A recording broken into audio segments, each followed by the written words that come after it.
Hey, this is Chad with Drawn and Cornered. It is November 10th, 2021, and here's your news for the day.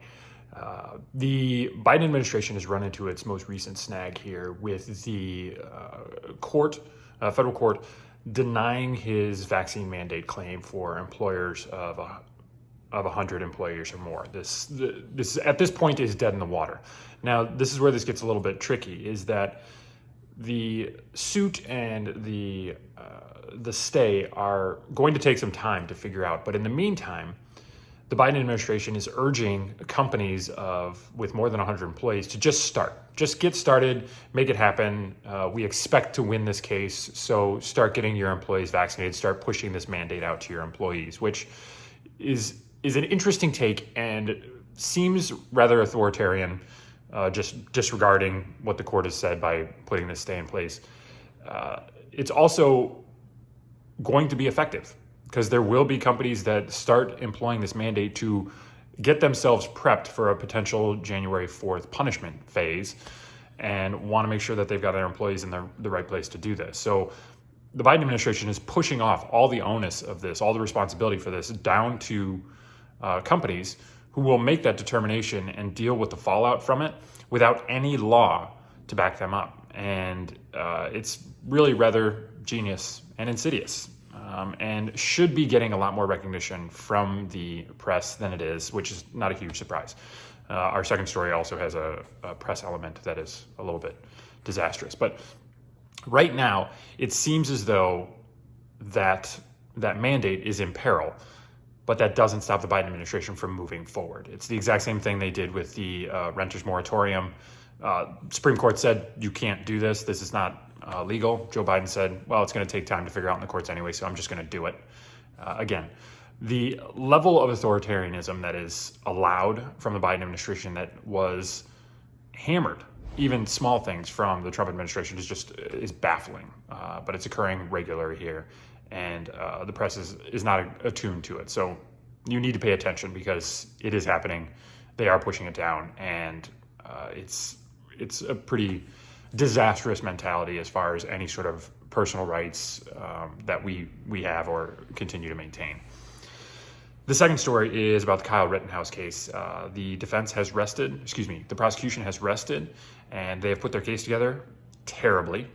Nothing about this looks as though it's going to go the way of making this a murder charge or anything other than a self-defense charge. You might get a minor weapons charge in there. Judges already dropped the curfew charge. So next to nothing is going to come out of this. Now, two things have happened that may upset that a little bit.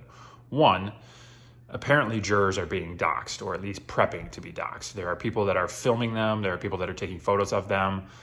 George Floyd's cousin was on TikTok saying that they're going to get these people if they don't make the right choice, if they don't do the right thing. They've got information on them and will release it, which is terrifying and a total miscarriage of justice.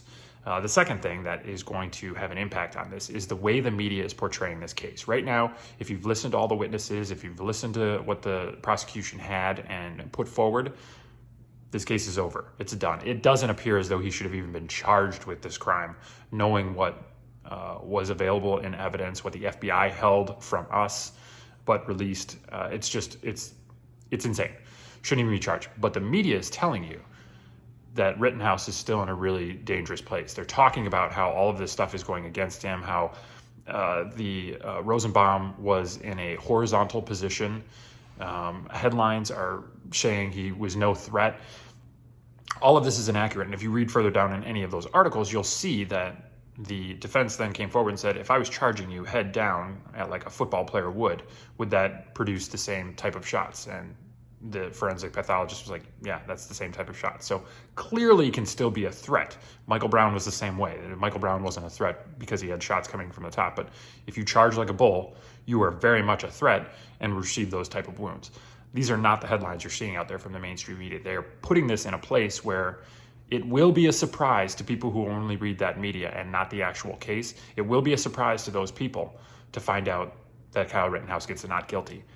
When that happens, prepare for violence.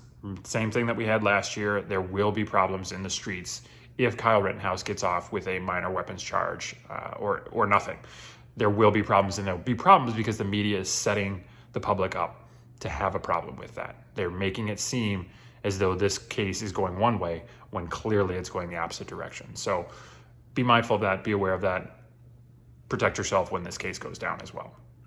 Thank you very much for watching. This is Chad with Drawn and Cornered. We do videos like this every day. I apologize for the last couple of days. We do videos like this every day though. Monday, Tuesday, Wednesday, Thursday, Friday. If you like that sort of thing, subscribe down below. Hit that bell so you get notifications as we release all of those videos. If you have any questions, comments, critiques, leave those in the comments down below as well. And again, thank you very much for watching, and I'll see you again tomorrow.